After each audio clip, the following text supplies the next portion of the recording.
इस पद्य संख्या 6 में हम प्रसंग में लिखेंगे। इस पद में सूरदास जी ने बंसी के प्रति गोपियों के ईर्ष्या भाव को व्यक्त किया है। तो चलिए अब हम इसका व्याख्या देखते हैं। सखीरी मुरली लीजै चोरी। गोपियाँ श्री कृष्ण की बंशी को अपनी बैरी यानी सौतन समझती हैं। एक गोपी दूसरी गोपी से कहती है कि सखीरी मुरली लीजै चोरी, हे सखी अब हमें श्री कृष्ण की यह मुरली चुरा लेनी चाहिए। जिनी गोपाल कीन्हे अपने बस, क्योंकि इस मुरली ने गोपाल को अपने वश में कर लिया है, अपनी ओर आकर्षित कर लिया है। प्रीति सबनी की तोरी, और श्री कृष्ण ने भी मुरली के वशीभूत होकर हम सभी को भुला दिया है। हम सभी के प्रीति माने प्रेम को, तोरी माने प्रेम की डोर को तोड़ दिया है, यानी हम सभी को भुला दिया है। छिन एक घर भीतर निसी बासर, धरतन कबहूँ छोरी। कहते हैं कृष्ण घर के भीतर हों या बाहर हों, छिन एक भी क्षण को, कबहूँ धरतन कबहूँ छोरी। निसी बासर माने रात दिन, चाहे रात हो या दिन हो, कभी क्षण भर के लिए भी वो मुरली को नहीं छोड़ते हैं, अपने हाथों में थामे रखते हैं। ना जानो कि कबहूँ कर का मतलब कभी हाथों में, कबहूँ अधरनी और कभी कभी अधर यानी ओंठों पर, कटी कबहूँ खोसत जोरी और कभी कभी वह इसको कमर में खोस लेते हैं। सूरदास आगे कहते हैं, ना जानो कछु मेली मोहिनी, राखे अंग अंग की भोरी। तो सूरदास जी कहते हैं कि इस तरह से श्री कृष्ण उसे कभी भी अपने से दूर नहीं होने देते। ना जानो कछु मेली मोहिनी, राखे अंग अंग की भोरी। हमारी यह समझ में नहीं आ रहा कि बंशी ने कौन सा मोहिनी मंत्र कृष्ण पर चला दिया है। ना जानो मतलब नहीं जानती हूँ, हम नहीं जानते हैं कि कछु मेली मोहिनी की कैसा कौन सा मोहिनी मंत्र श्री कृष्ण पर चल गया है। राखे अंग अंग भोरी, जिसने श्री कृष्ण को पूर्ण रूप से वंशी के बस में कर दिया है। सूरदास प्रभु को मन सजनी, बांध्यो राग की डोरी। सूरदास जी कहते हैं कि गोपी कह रही हैं कि हे सजनी, मन सजनी बंध्यो राग की डोरी। इस बंशी ने श्री कृष्ण का मन प्रेम की डोरी से बांधकर उन्हें कैद कर लिया है। बांध्यो राग की डोरी का मतलब कि बंशी ने श्री कृष्ण को अपनी राग की डोरी, अपने प्रेम की डोर में बांधकर उन्हें कैद कर रखा है। तो बेटा ये इसका एक्सप्लेनेशन था। आप इसके काव्यगत सौंदर्य को नोट कर सकते हैं। भाषा इसमें सहज सरल ब्रजी भाषा है। शैली इसमें मुक्तक है। छंद गेय पद है। रस इसमें श्रृंगार है। गुण माधुर्य है। और अलंकार राग की डोरी में रूपक तथा संपूर्ण पद में अनुप्रास अलंकार का प्रयोग किया गया है। तो अब हम देखेंगे पद नंबर 7। ऊधव मोहि ब्रज बिसरत नाही। इसका प्रसंग पहले हम समझेंगे। प्रसंग में आप लिख सकते हैं, प्रस्तुत पद्य में उद्धव ने मथुरा पहुंचकर श्री कृष्ण को वहां की सारी स्थिति बताई, जिसे सुनकर श्री कृष्ण भाव विभोर हो गए। इस पर वे उद्धव से अपनी मनोदशा व्यक्त करते हैं। ये आप ऐसा प्रसंग लिख सकते हैं। अब हम इसकी व्याख्या को समझेंगे। उद्धव मोहि ब्रज बिसरत नाही। श्री कृष्ण ने उद्धव से ब्रजवासियों की दीन दशा सुनी और उन्हीं के ध्यान में खो गए। वे उद्धव से कह रहे हैं, उद्धव मोहि ब्रज बिसरत नाही, कि मुझे ब्रज भूलता नहीं है, मैं ब्रज को नहीं भूल पा रहा हूँ। वृंदावन गोकुल बने उपवन, सघन कुंज की छाई। वृंदावन और गोकुल के वन उपवन सभी मुझे याद आते हैं। सघन कुंज की छाई। सघन का मतलब होता है घने। कुंजों की छाया यानी उपवन की छाया, पेड़ों की छाया को मैं भूल भी नहीं पाता। प्रात समय माता जसुमती, अरुनंद देखी सुख पावत। कह रहे हैं, नंद बाबा और यशोदा मैया को देखकर मुझे प्रातः समय यानी सुबह के समय में जो सुख मिलता था वह मुझे रह रह कर याद आता है। माखन रोटी दहियो सजायो अति हित साथ खवावत। वे मुझे मक्खन रोटी और भली प्रकार जमाया हुआ दही प्रेम के साथ खिलाते थे। गोपी ग्वाले बाल संग खेलत सब दिन हंसत रिस सिरात। कह रहे हैं कि ब्रज की गोपियों और ग्वाल बालों के साथ खेलते हुए मेरे सभी दिन हंसते हुए बीत जाया करते थे। सूरदास धनी धनी ब्रजवासी जिनस हित जतुतात। सूरदास जी कहते हैं कि ब्रजवासी धन्य हैं और उनके भाग्य की सराहना करते हैं क्योंकि श्री कृष्ण को उनके हित की चिंता है। जिनस हित जदुतात कि श्री कृष्ण इन ब्रजवासियों को प्रतिक्षण ध्यान करते हैं, इसलिए सूरदास जी उन ब्रजवासियों को धन्य मानते हैं। इसके काव्यगत सौंदर्य को नोट कर लें बेटा।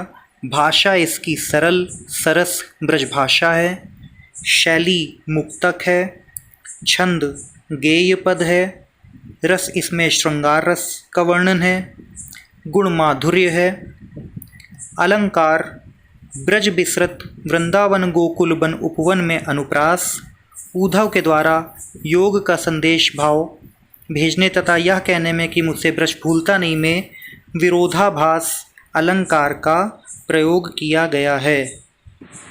8वें पद का प्रसंग देखते हैं। इसमें प्रसंग में आप लिखेंगे, प्रस्तुत पद भ्रमर गीत प्रसंग का एक सरस अंश है। श्री कृष्ण के मथुरा चले जाने पर गोपियां अत्यधिक व्याकुल हैं।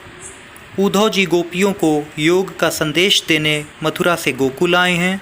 गोपियां योग की शिक्षा ग्रहण करने में अपने को असमर्थ बताती हैं और अपनी मनोव्यथा को उद्धव के समक्ष व्यक्त करती हैं।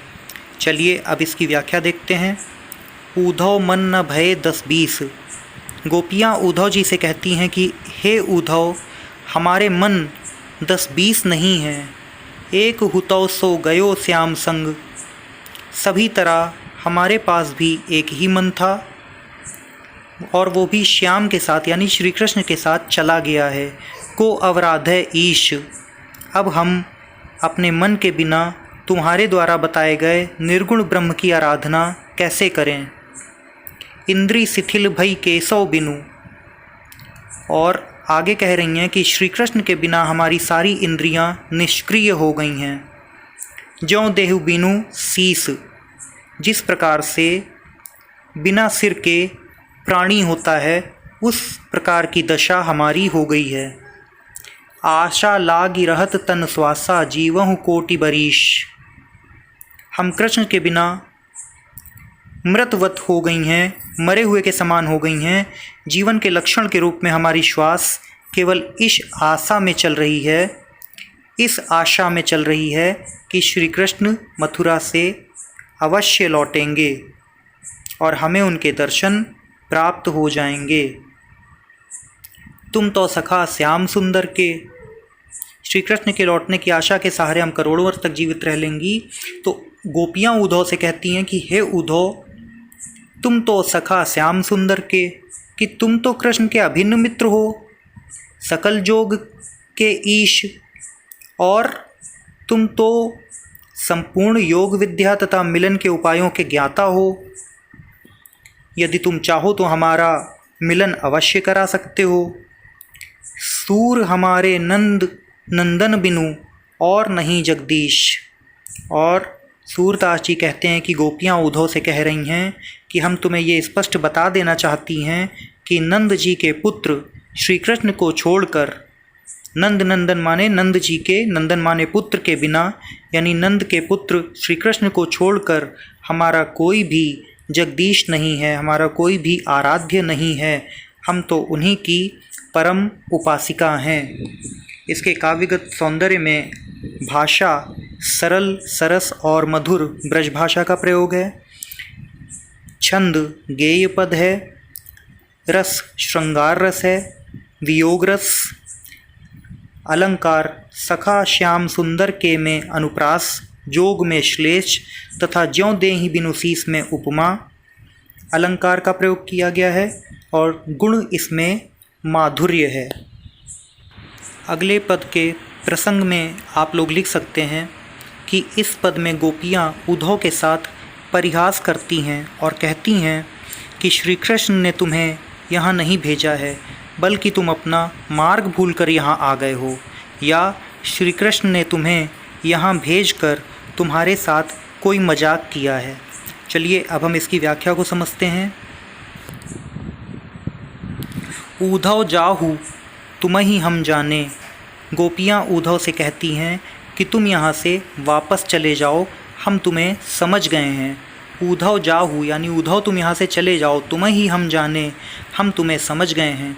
श्याम तुम्हि स्या कौ नहीं पठ्यो, तुम ही बीच भुलाने, श्याम ने तुम्हें यहाँ नहीं भेजा है, तुम ही बीच भुलाने, यानी तुम स्वयं बीच से रास्ता भूलकर यहाँ आ गए हो। ब्रज नारिनी सौ जोग कहत हो, बात कहत न लजाने, ब्रज की नारियों से योग की बात करते हुए तुम्हें जरा सी भी लज्जा नहीं आ रही है।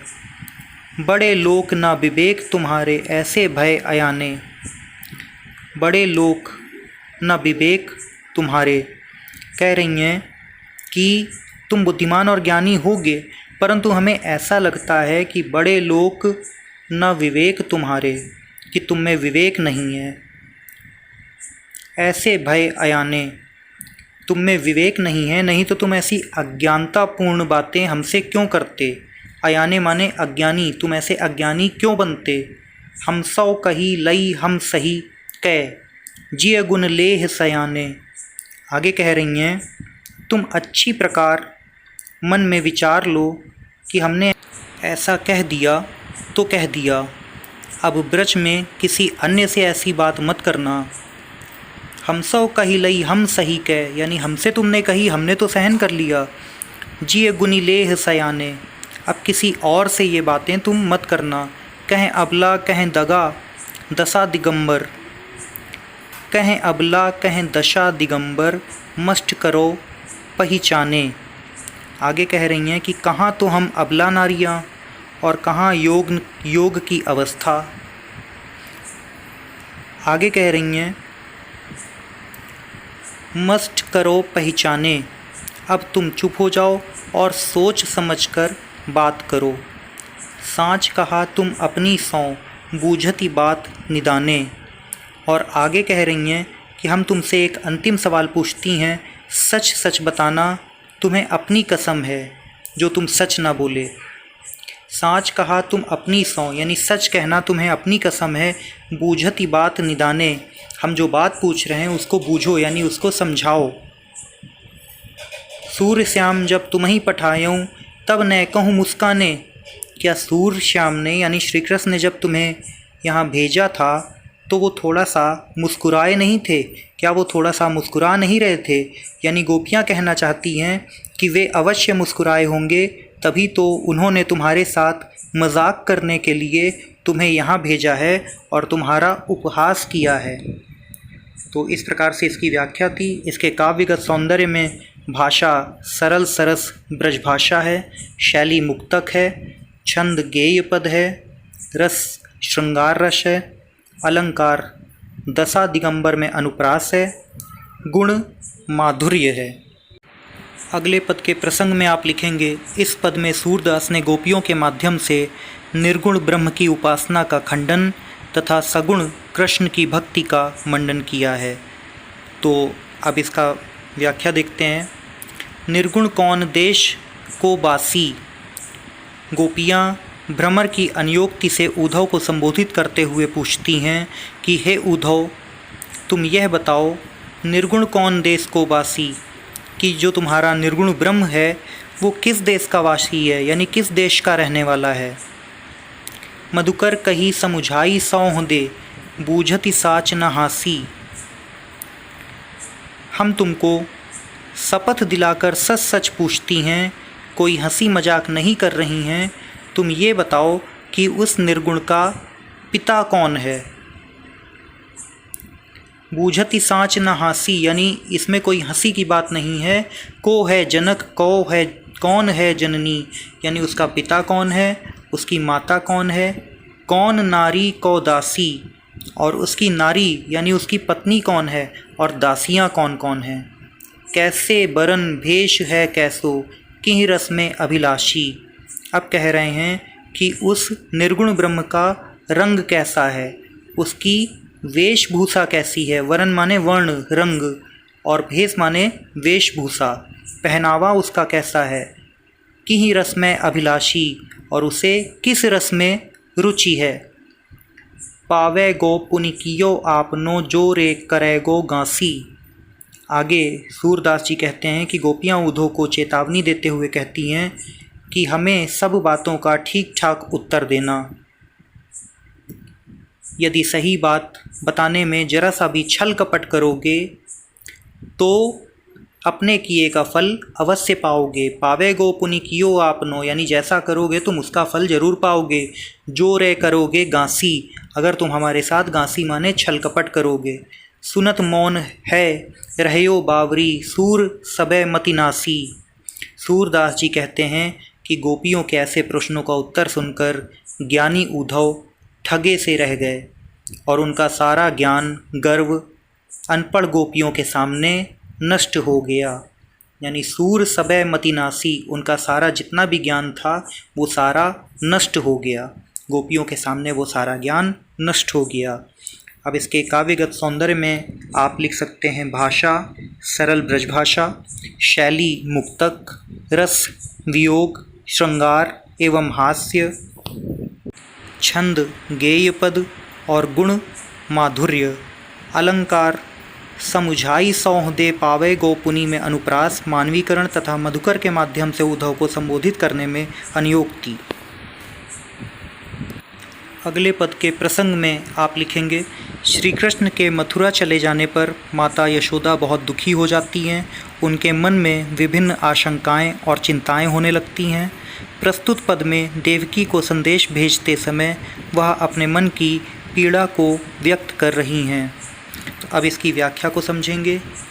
संदेशो देवकी सौ कहियों, यशोदा जी श्री कृष्ण की माता देवकी को एक पथिक द्वारा संदेश भेजती हैं कि हों तो धाई तिहारे सुत की, दया करत ही रहियो। कि कृष्ण जो है वो तुम्हारा ही पुत्र है, मेरा पुत्र नहीं है। मैं तो उसका पालन पोषण करने वाली हों तो धाई, धाई का मतलब सेविका। मैं तिहारे सुत की, मैं तुम्हारे सुत की, तुम्हारे पुत्र की केवल एक सेविका मात्र हूँ। दया करत ही रहियो, वह मुझ पर दया करता रहता है और इसीलिए मुझे वह मैया कहता है। यद्यपि टेव तुम जानती उनकी, तो मोहि कही आवे। कहती हैं यद्यपि तुम उसकी आदतों को जानती ही होगी। यद्यपि टेव तुम जानती उनकी, हालांकि तुम तो उनकी आदतों को, तुम तो उसकी आदतों को अच्छी तरह से जानती ही होगी। तो मोहि कही आवे, फिर भी मेरा मन तुमसे कुछ कहने के लिए कर रहा है। प्रात होत मेरे लाल लड़ैते माखन रोटी भावे, यानी कि कह रही हैं कि जैसे ही सवेरा होता है मेरे लाडले श्री कृष्ण को माखन रोटी भावे, माने माखन रोटी अच्छी लगती है। तेल उपटनो अरु तातो जल, ताहि देखी भजी जाते। वह तेल, उपटन और तातो जल यानी कि गर्म पानी को देखकर ही दूर भाग जाता है। जोई जोई मांगत सोई सोई देती, क्रम क्रम कर ही कह नहाते। जोई जोई मांगत यानी उस समय वो जैसे जैसे जो भी मांगता जाता है वही वही मैं उसे देती जाती हूँ। क्रम क्रम धीरे धीरे, तब वह धीरे धीरे करी के नहाते, धीरे धीरे करके नहाता है। सूर पथिक सुन मोहि रैनि दिन, बढ़ियो रहत उर सोच। सूरदास जी कहते हैं कि यशोदा पथिक से अपने मन की दशा व्यक्त करती हुई कहती हैं कि मुझे तो रात दिन यही चिंता सताती रहती है। सूर पथिक सुन मोहि रैन दिन, सूरदास जी कहते हैं कि पथिक सुनो मुझे यही चिंता रात दिन सताती रहती है, बढ़ियो रहत उर सोच कि मुझे यही चिंता सताती रहती है। मेरो अलख लड़ै तो मोहन वह करत संकोच, कि मेरा लाडला श्री कृष्ण अभी तुमसे मांगने में, तुमसे कोई वस्तु की मांग करने में वह करत संकोच, बहुत संकोच करता होगा।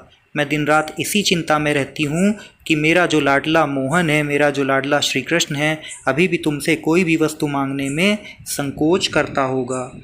अब इसके काव्यगत सौंदर्य में आप लोग लिख सकते हैं, भाषा सरल सरस ब्रज भाषा है, शैली मुक्तक है, छंद गेय पद है, रस वात्सल्य है, गुण माधुर्य है और अलंकार लाल लड़ते में अनुप्रास तथा जोई जोई सोई सोई क्रम क्रम में पुनरुक्ति प्रकाश अलंकार का प्रयोग किया गया है। तो बेटा उम्मीद है आप लोगों को ये सारे पद समझ में आए होंगे। चैनल को सब्सक्राइब करें और लाइक करना ना भूलें। Thank you.